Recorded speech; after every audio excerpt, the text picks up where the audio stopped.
Today we're going to talk about the big L word, laziness, and a few ways to overcome it.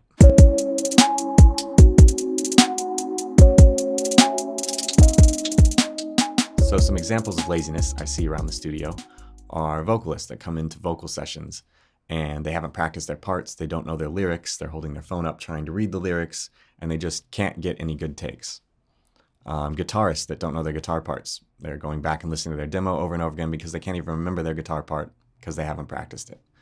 Drummers that don't know their drum parts and haven't practiced them, and sometimes it can take 4 to 6 hours just to get one song down. As an audio engineer, you can't be lazy. When you're editing sessions, you have to do all of your editing. You can't do part of your editing and then move on to mixing. If you're not tuning and time aligning your vocals, your session is not going to turn out well.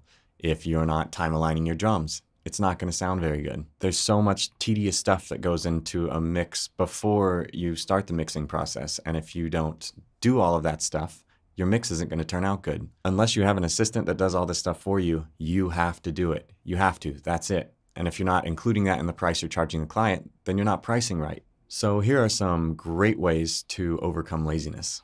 First, realize when you're being lazy.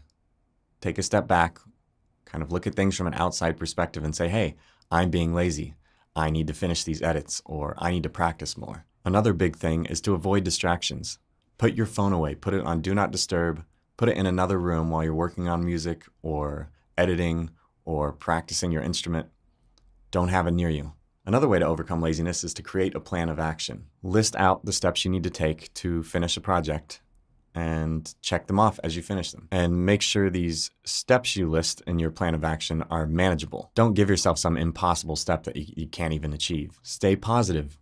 When you're in the middle of a project, don't start beating yourself up over something.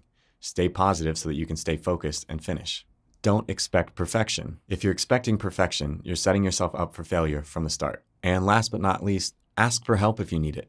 If you're having issues editing vocal takes or tuning vocals, maybe call a friend who's really good at that and ask them to help you. Maybe even pay somebody else to do that for you if you're just not great at it. So the number one thing I hope you take away from this video is don't be lazy.